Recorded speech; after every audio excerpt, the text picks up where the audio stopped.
Okay, welcome to What We Thought. I'm Kevin, and just a quick update. I don't know if you just saw the last video or not, but that's the water closet back there. I've got my regular closet here. This door will be enclosed.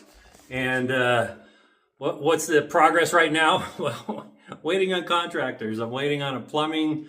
I've had a couple of bids that, one bid I didn't get. One bid was kind of like my original bid, which I didn't bring up when I first started this series, and the reason why I'm doing all of this myself. I got a contractor to come out here and give me the bid, and that wasn't for new flooring. It was for everything except, tried to make it easy and kept the same flooring. But that bid was $30,000 for a bathroom. And anyway, not only did I not want to pay $30,000 to make this bathroom, which is not all that much work in my opinion. For me, it's a lot of work. What I got, maybe, I don't know, I probably have less than 20 hours in it. And I'm sure a contractor would come in and pop this thing out within a couple of days, assuming that their subcontractors, the plumbers and electricians that I'm waiting for, were on the ball and did it for them right away. Otherwise, we'd be at a standstill either way. But yeah, $30,000, I'll probably be in it full on for, I don't know, 11 or 12. So it was pretty pricey. So anyway, progress. We're waiting on the plumber and electrician. If any of you have done your own work and had to have plumbers, electricians, you know where I'm at. Let me just show you around a little bit of what we did. This wall over here, that is a new primary. I went ahead and we did the drywall. I'll show you that. Okay, so I'm not going to patch in the drywall. I'm taking down the drywall that's up there. That'll make it easier for when I install. And then I'm measuring over from the new doorway over to the left 8 feet so that when I do the drywall, then I don't have to cut any drywall. I just put the full 4x8 sheets up.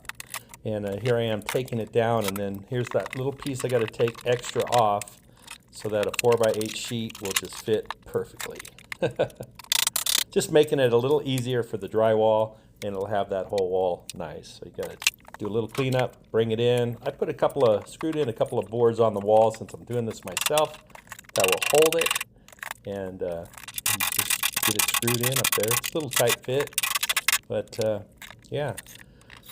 Once I get the top piece in and get some screws in there, then I can bring the bottom piece in. And then once I get the bottom piece in, I got to use a board because it's a tight fit, and I just tap the drywall in with a long board so that it didn't break any of the drywall. All right, and then you just got to get all your drywall screws. Now around the door, I cheated and just used one sheet. It saved me money. I didn't cut it in half and do the 2 separate pieces. And I'll tell you what, when I get done and get it taped, textured, painted, nobody's going to know the difference. Anyway, now when you do your mudding, you want to mud all your cracks before you put your tape down. All right, then you mud all your screw holes and get your corners. The taping, I didn't finish the tape yet, or the texture. Before I texture and paint, I will put another layer or 2 on there and smooth it out. But for now, we just kind of completed that wall so that the bedroom looks like a bedroom and not like we're totally under construction. It just looks like it needs painting now. So anyway, yeah, foreman's back. I got a seal of approval again. Okay, so when I first purchased this house, this room that we're turning into our primary room had this built-in little cabinets below and up above. It looks kind of nice in this picture, but it wasn't very nice. It was very old. The hinges were terrible. It just didn't work. So I removed it, and when I removed it, I had to remove all this, the flooring it was sitting on, because the flooring was put in around it since it was right on the floor. And I already started piecing and splicing the flooring back in so that we don't have an open hole here anymore.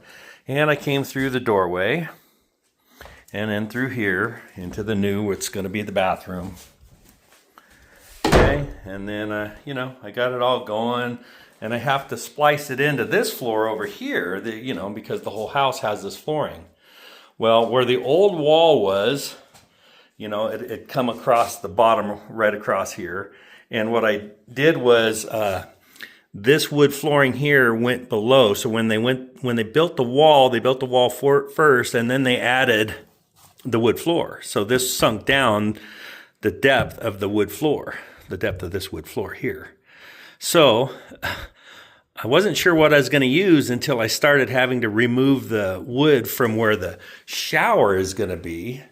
So I took out all the wood flooring where the shower is going to be, and I was able to use the scraps from the wood flooring over here to fill in this line here to there. There's a little piece over there, and then there was a piece right here where the old closet. Was the old closet. So there was a wall here. So anyway, so that worked out really good. I used the old flooring for that. So back to the splicing in this laminate floor. So, I mean, it's looking great, right? And I come up here where I'm going to meet this flooring, and I was looking at it. I'm like, man, this is going to be great. It's going to fit perfect. Well, no. So I got down to here, and I've got a good, 1/4 inch or so gap here. So this actually is not going to work, right? So how do you solve this problem? Well, what I got to do is I've got to take up this piece here, cut it. This door is going to be gone. This is going to be a wall. So this door is going to be removed. I've got this carpet underneath it. So this is going to be removed. So I basically need to just cut this right here, because this will be a wall and this will be some molding. So I need to cut this here, remove this last little piece, and then I need to start from this end. Then I got to start from this end and work that way. I started over there and worked this way. Okay. And once I get to here, I've got a seam right here. So right here is going to be the new 1/4 inch gap. And then all I have to do is put a piece of transition strip right here. And that's going to solve the gap difference right there. So this is all going to flow really nice. I'm going to have a little transition strip right here, and then we'll be into the new primary, and everything is all matched back up. All the little things.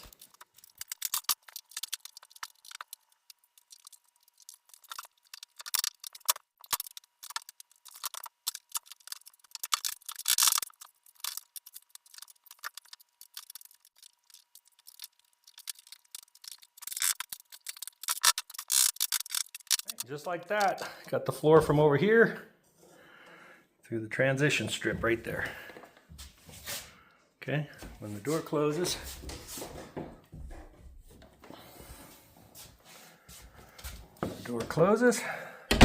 boom. See a little bit on this side, and from this side, it's because of where the gap was, hardly see it at all. So all the little things, and then also where the wall was up here, as you can see right here, that's the ceiling, and then that was also matched on the floor.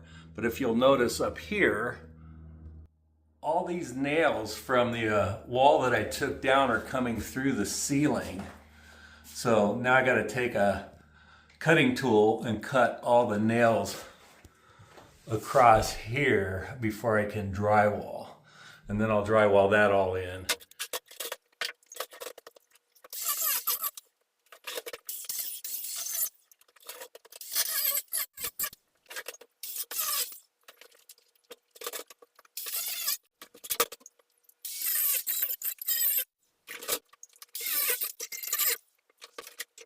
Yeah, we're getting there. And there was one other thing I want to show you here about the water closet. I didn't show while I was building it, but I think it needs a little explanation. So let me just take you inside there and show you.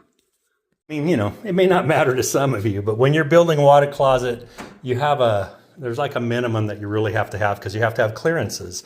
And one of them is that's where my toilet's going to be sitting right there. So we have plenty of room here. But when figuring out where to put this wall, all of this had to come into account. So when you walk in,